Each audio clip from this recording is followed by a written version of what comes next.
this week in Orlando. It's a very big UFC lightweight fight. You don't need me to tell you that. It's Rafael dos Anjos against Donald Cerrone. The lightweight title picture, very interesting right now, especially with Conor hinting that he wants to go up.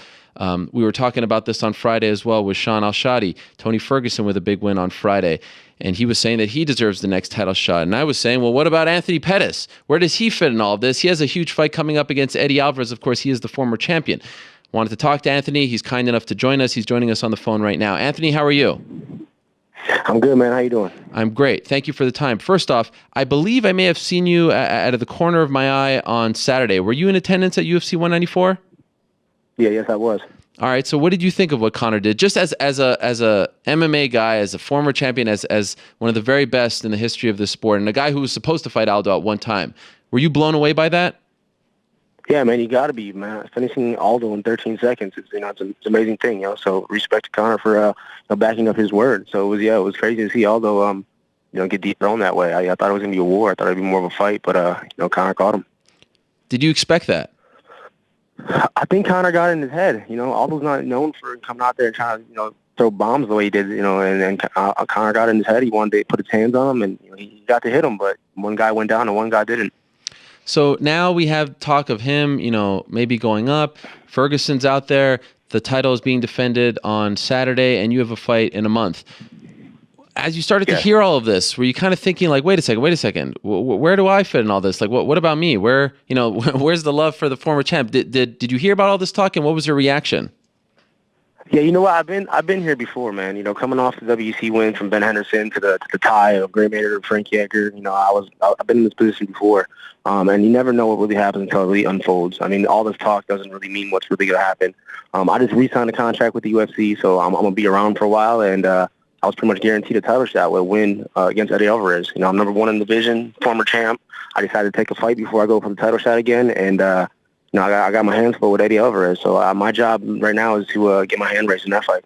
So you were explicitly told upon signing that contract that if you beat Eddie, you're fighting for the belt? Pretty much, yes. Signing a new contract, sat down, like what happens with me?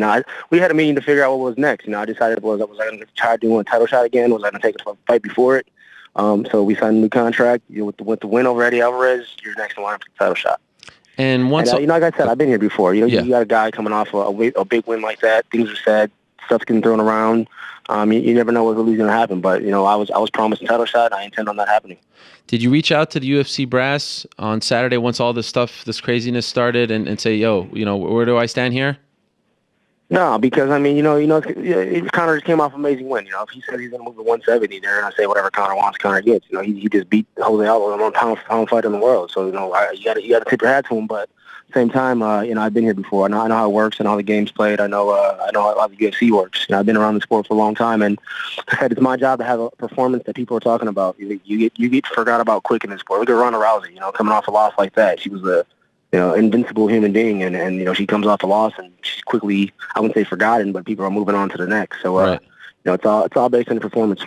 It's interesting that you mentioned new contract because, of course, we haven't seen you since March, since you lost the belt. But they gave you a new one. Was it a better one than the one you were on as champion?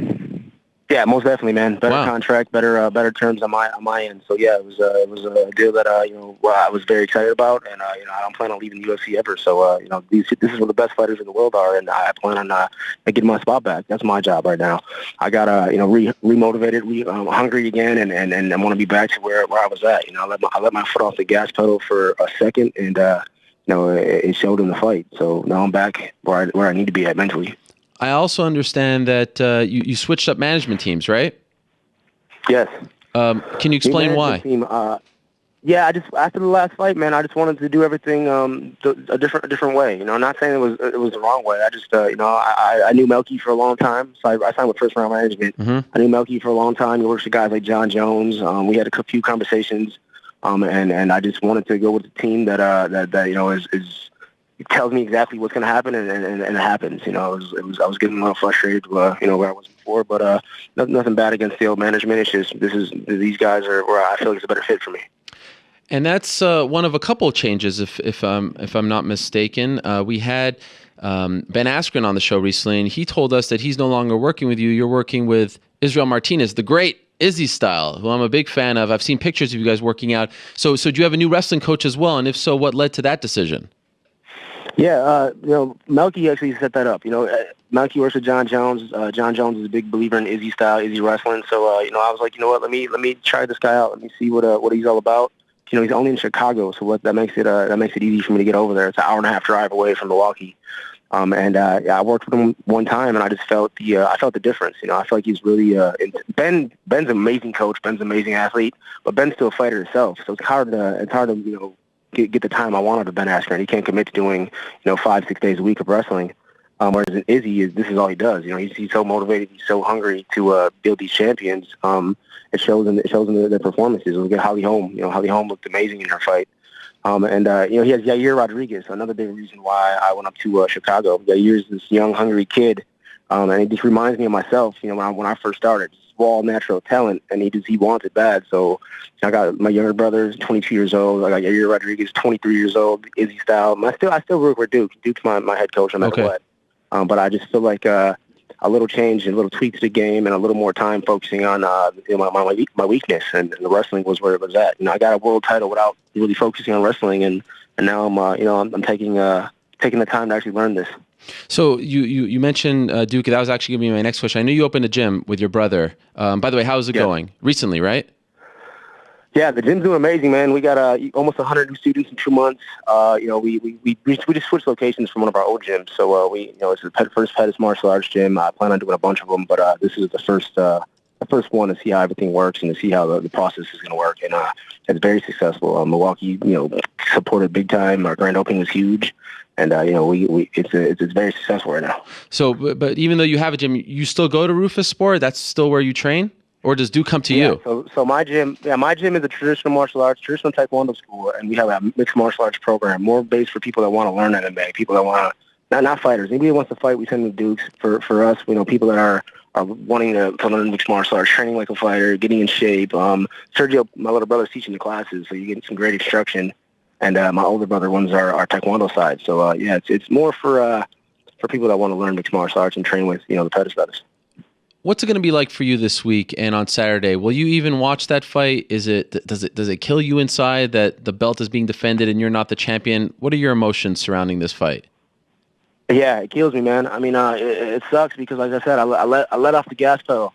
Yeah. Last training camp, it wasn't something was wrong, and that's what happens when you go into that fight like that. It showed in the fight, so it kills me to know that I let that go, and that's my motivation right now is to get that belt back. That's why I'm just back to where I started at mentally, just hungry and I want to be the best in the world, and that's my only goal right now is to become the best in the world in 2016. So is it fair to say, like, the Wheaties stuff and the tough and all that, did that get to you? Do you feel like you lost that drive, that motivation after becoming champion that you had on your way to becoming champion?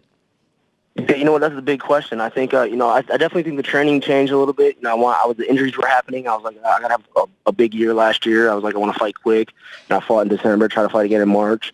A lot of things that had to be changed, I guess, mentally and physically. And now I feel back motivated and hungry again, showing up to the gym and feeling like it's the place I want to be at opposed to it's my job. So I feel like this year is the year of not the results like the Wheaties box, all the money, the fame, all that stuff. And I'm away from driving from that. I just want to be the